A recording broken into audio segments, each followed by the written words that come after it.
Alô, amigos, aqui estamos para mais um YouTube, nossa conversa que vai ficando mais ou menos semanal e que nós esperamos continuar, desde que você, evidentemente, queira. E para isso você poderá manifestar seu desejo clicando ali para se inscrever neste canal O Olhar Crítico do Rui Martins, curtir, compartilhar e deixar um comentário. Sempre é bom. Existem alguns que enviam comentário e eu tomo meu tempo para responder com calma. São poucos. Quando vocês forem muitos, será? Será que serão?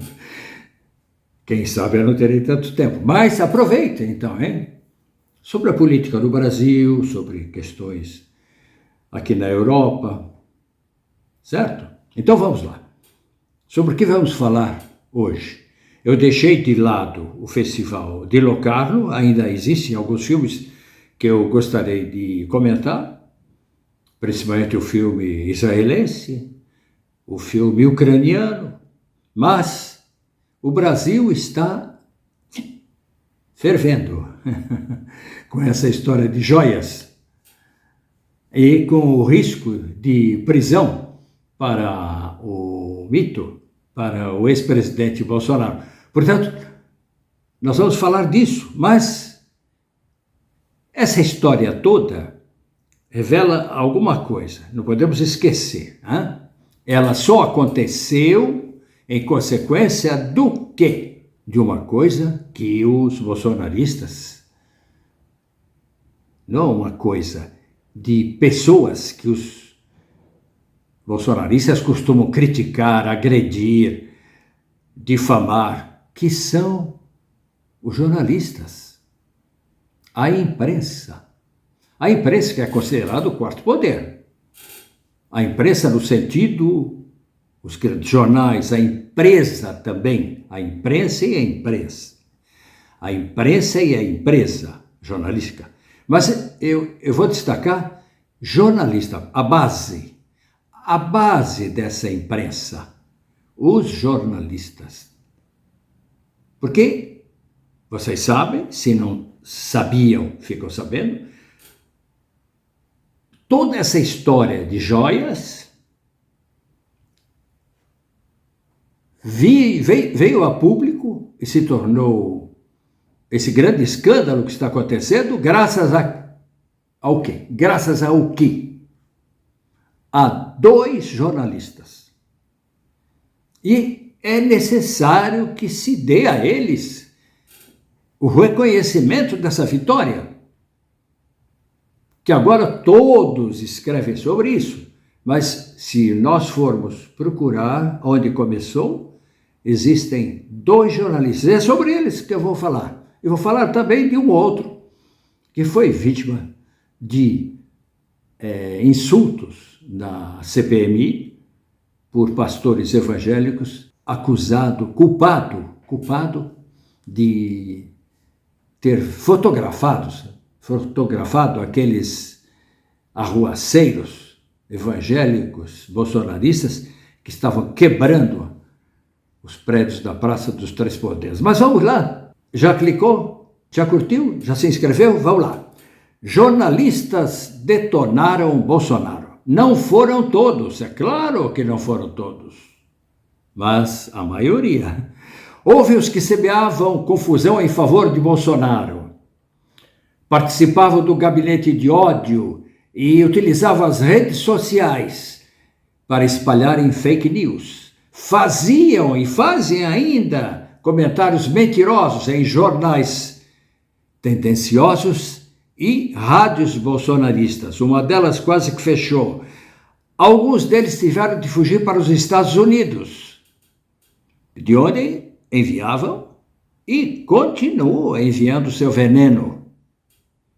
Mas quando baixar a poeira, acabar a utilização da imprensa pelos advogados de Bolsonaro e de seu ajudante de ordem, Cid, empenhados em semear a dúvida antes dos julgamentos, vai ser preciso se contar ter havido heróis responsáveis pela preservação da democracia. Felizmente estão vivos. Não são heróis póstumos. E estão livres. Não estão apodrecendo em alguma cela do doicode, como acontecia durante a ditadura militar de 64 a 85. Nos chamados anos de chumbo, essa ação viva da imprensa não era possível. A grande mídia era contida, censurada e muitos jornais, muitos órgãos de imprensa cuidavam eles mesmos dos cortes nos textos e na equipe de jornalistas. Eu vivi essa época, eu posso contar, mesmo porque eu estou na Europa e vocês imaginam por quê. Desta vez, a imprensa exerceu seu papel de vigilância e suas constantes revelações impediram a reedição de um golpe também com característica militar, vista a grande participação de militares, fomentadores e conspiradores, assalariados mesmo desse governo quase militarista, que era o governo de Bolsonaro. Então, esses fomentadores e conspiradores integrantes das Forças Armadas. Porém, pode acontecer que no auge da euforia pela preservação da democracia e depois de terem sido desmascarados e presos, os golpistas, muitos já estão presos, ainda faltam outros tantos, sejam esquecidos certos heróis, a maioria fotógrafos e redatores um tanto anônimos, que no dia a dia das redações foram travando, impedindo uma a uma as tentativas golpistas, conspiratórias. E a maior e mais recente dessas tentativas foi já depois de Bolsonaro, no dia 8 de janeiro, devidamente documentada por fotos, relatos escritos, descrições pelo rádio e pela televisão, em reportagens ao vivo ou gravadas e transmitidas online. Nesse episódio vergonhoso, já integrado na história contemporânea da nossa República, pode ser citado o fotógrafo freelancer da agência internacional inglesa Reuters, Adriano Machado, como representante dos demais fotógrafos que ali agiram por ter sido alvo da Comissão Parlamentar de Inquérito sobre o dia 8 de janeiro, alvo de denúncias absurdas, ofensivas, por parte de parlamentares golpistas bolsonaristas. Desde o fracasso da tentativa do 8 de janeiro para criar o caos e provocar o golpe, provocar a intervenção das Forças Armadas e daí partir para o golpe, as lideranças golpistas criaram a narrativa, agora eles gostam de falar narrativa, a narrativa inverossímil e inacreditável do que é absurdo, de que foram os petistas infiltrados os autores das depredações nos prédios da Praça dos Três Poderes. E por quê?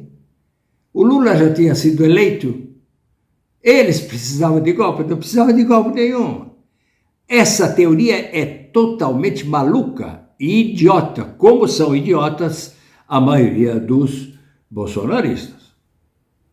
Na busca de um bode expiatório, acharam o fotógrafo Adriano Machado, contra o qual pastores, vejam bem, essa praga que se criou no Brasil, que são hipócritas.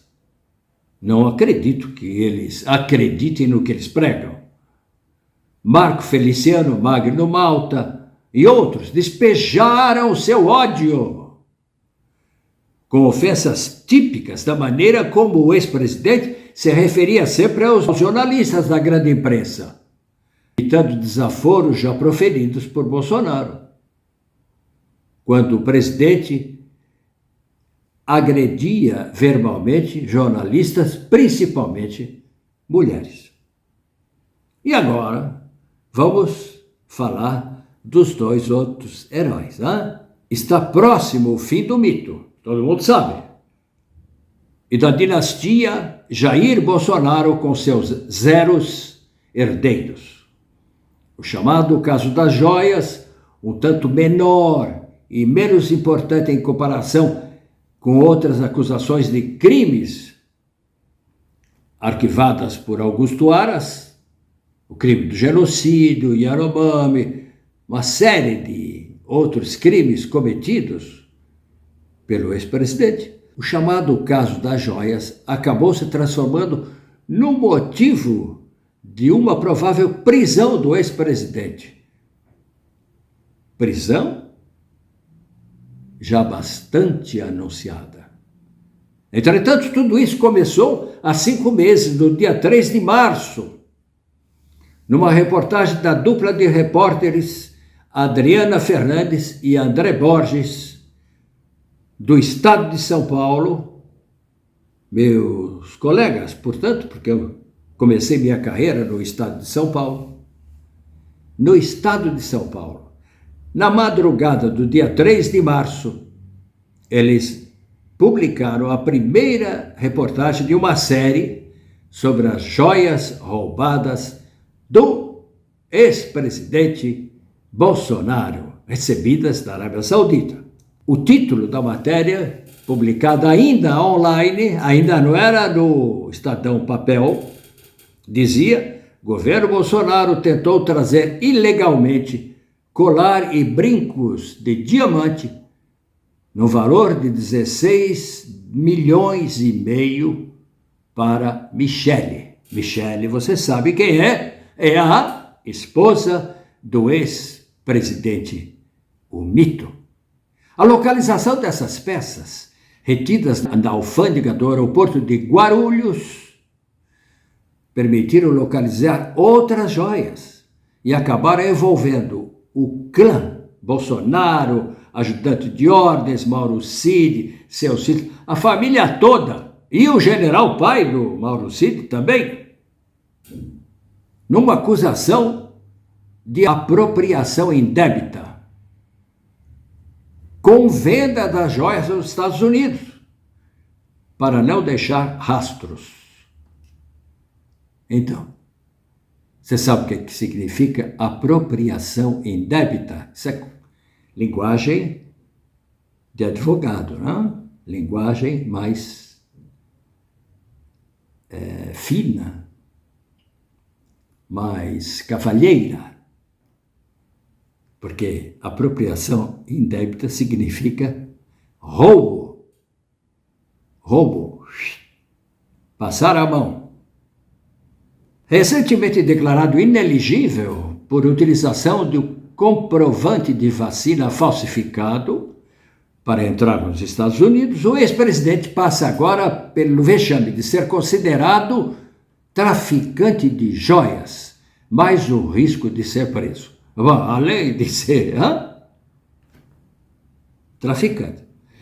O sigilo bancário de suas contas bancárias e de sua esposa, Michele, foi quebrado pelo STF. E talvez seja também quebrado, nesta altura, já tenha sido quebrado nos Estados Unidos pelo FBI.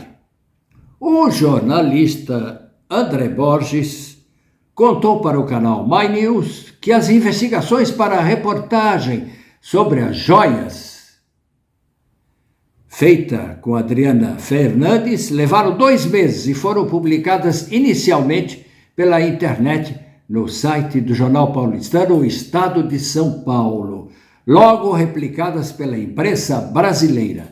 Tanto ele como a Adriana não imaginavam que essa reportagem acabasse tendo a dimensão atual e provocado o caos que ela provocou. Depois de tudo levantado sobre as joias, conta André, Ainda foram publicadas outras reportagens sobre o mesmo tema, envolvendo lances diversos como o tesouro escondido recebido da Arábia Saudita e a entrega das joias para Michele Bolsonaro. A caverna de Ali Baba. As reportagens se referiam ao período em que Bolsonaro era ainda presidente, mas houve também movimentação das joias depois de terminado seu mandato presidencial. Na entrevista ao My News, André Borges falou das fontes para a reportagem. São fontes do segundo escalão, funcionários de Estado, gente muito séria, alvos de muita pressão para liberar as joias apreendidas, mas que não liberaram. Para André Borges, o furo dado pelo Estadão com sua colega Adriana Fernandes teve um preço. Cerca de 2 meses depois foi demitido.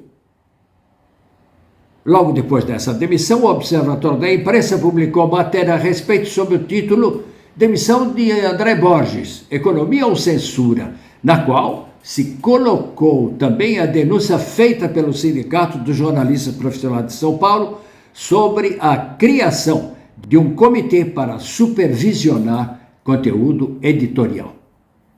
Como não recebemos nenhuma explicação do Estadão sobre esse comitê, criado logo após a demissão de André Borges, ficam sem resposta algumas indagações ainda em aberto. A repercussão nacional da reportagem sobre o caso das joias pelo Estado de São Paulo foi mal acolhida pelos assinantes? Segunda, pelos anunciantes? Foi mal acolhida pelos anunciantes? Terceira, provocou pressões sobre o jornal ou desagradou sua direção? Em todo caso, podemos pensar se tratar de uma estranha espécie de censura ou filtro acima da chefia da redação, que não é normal, né? André Borges é um jornalista já premiado pelo Instituto para a Reforma das Relações entre Estado e Empresa, nova entidade que há 3 anos premia jornalistas. Em 2020 ele foi premiado com a reportagem sobre depósito irregular da Petrobras no mar. Faz parte da nova geração de jornalistas negros.